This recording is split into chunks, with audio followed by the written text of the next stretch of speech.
একদিকে কলকাতা পুরসভায় দেখতেই পাচ্ছেন সুশান্ত ঘোষ বড় চেয়ারম্যান পদ থেকে তিনি ইস্তফা দিয়েছেন, আর অন্যদিকে পাবলিক অ্যাকাউন্টস কমিটির সদস্য পদ ছাড়লেন অরূপ চক্রবর্তী। আর এরই মধ্যে আরো বিদ্রোহী হলেন কাকলি ঘোষ দস্তিদার। দলের সমস্ত পদ থেকে এবার সরে দাঁড়ালেন কাকলি ঘোষ দস্তিদার, তৃণমূল কংগ্রেসের সাংসদ। তিনি এবার দলের সমস্ত পদ থেকে ইস্তফা দিলেন। এই সূচনা হয়েছিল লোকসভায় মুখ্য সচেতকের পদ থেকে তাকে সরিয়ে কল্যাণ বন্দ্যোপাধ্যায়কে বসানো হয়েছিল। তারপর থেকেই কিন্তু বেসুরো হয়েছিলেন তৃণমূল সাংসদ। এরপরই কিন্তু তিনি বারাসাতের জেলা সাংগঠনিক সভানেত্রীর পদ ছেড়ে দেন। গতকালই মুখ্যমন্ত্রীর ডাকা প্রশাসনিক বৈঠকে উপস্থিত ছিলেন কাকলি ঘোষ দস্তিদার। আর এবার সুর আরো চড়িয়েছেন তিনি, দলের সমস্ত পদ থেকে ইস্তফা দিয়েছেন তৃণমূল সাংসদ। কৃষ্ণেন্দু অধিকারী আমাদের প্রতিনিধি রয়েছেন আমাদের সঙ্গে। কৃষ্ণেন্দু, কি খবর রয়েছে? দেখো, তুমি জানো যে কাকলি ঘোষ দস্তিদার তৃণমূলের সাংসদ, তিনি বারাসাত সাংগঠনিক সভাপতি পদ থেকে ইস্তফা দিয়েছিলেন, কিন্তু আজকে আরো বাকি পদ থেকে ইস্তফা দিয়েছেন।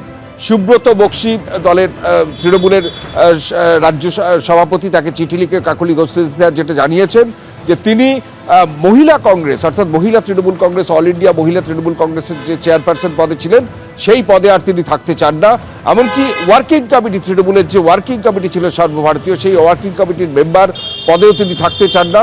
এমনকি যাবতীয় যে পদ বা কমিটি সেখান থেকে তাকে অব্যাহতি দেওয়া হোক, সুব্রত বক্সিকে এই মর্মে চিঠি দিয়ে তিনি জানিয়েছেন, এমনটাই সূত্র মারফত জানা যাচ্ছে।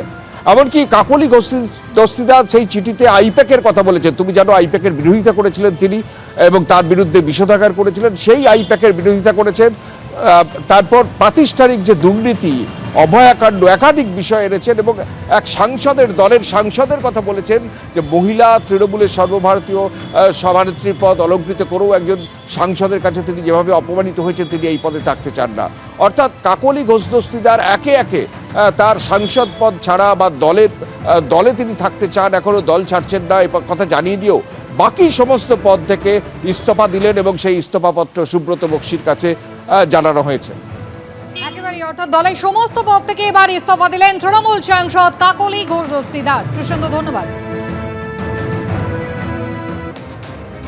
সুশান্ত ঘোষ 12 নম্বর বড় চেয়ারম্যান পদ ছাড়ছেন। ইতিমধ্যেই সেই প্রসিডিওর শুরু হয়ে গিয়েছে কলকাতা পুরসভায়।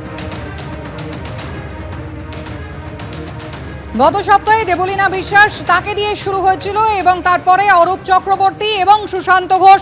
তালিকা কিন্তু ধীরে ধীরে দীর্ঘ হচ্ছে। আমি আবারও কথা বলবো, অর্ণব মুখোপাধ্যায় সরাসরি আমাদের সঙ্গে রয়েছেন। অর্ণব, আর কিছুক্ষণের জন্য আমাদের অপেক্ষা করতে হবে।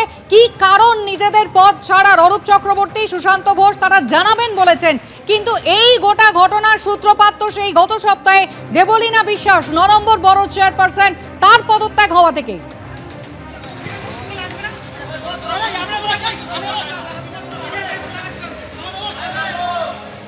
দেখো এই মুহূর্তে তোমাকে বলে রাখি যে এখানে একটা প্রেস কনফারেন্সের আয়োজন করা হয়েছে।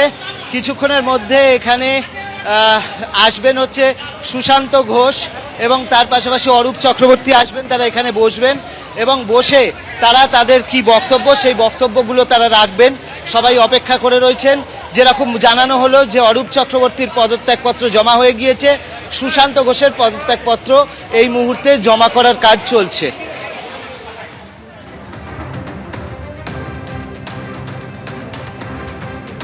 ইতিমধ্যেই আপনারা দেখতে পাচ্ছেন একদিকে প্রসিডিওর চলছে, অর্থাৎ আর কিছুক্ষণের মধ্যেই নিজের ইস্তফা পত্র জমা দিতে চলেছেন বড় চেয়ারম্যান পদ থেকে সুশান্ত ঘোষ, তিনি ইস্তফা দিতে চলেছেন এবং অন্যদিকে পাবলিক অ্যাকাউন্টস কমিটির সদস্য পদ থেকে সরতে চলেছেন অরূপ চক্রবর্তী, তিনি নিজের ইস্তফা দেবেন এবং কিছুক্ষণের মধ্যেই তারা সাংবাদিকদের মুখোমুখি হয়ে কারণ জানাবেন।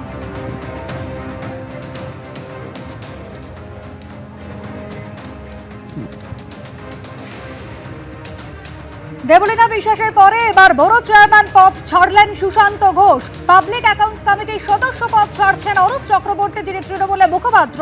কলকাতা পুরসভার 12 নম্বর বড় চেয়ারম্যান পদে সুশান্ত ঘোষের ইস্তফা। 108 নম্বর ওয়ার্ডের তৃণমূল কাউন্সিলর সুশান্ত ঘোষ কাউন্সিলর থাকছেন, কিন্তু বড় চেয়ারম্যান পদ ছাড়ছেন সুশান্ত ঘোষ। অন্যদিকে পাবলিক অ্যাকাউন্টস কমিটির সদস্য পদ ছাড়ছেন অরূপ চক্রবর্তী।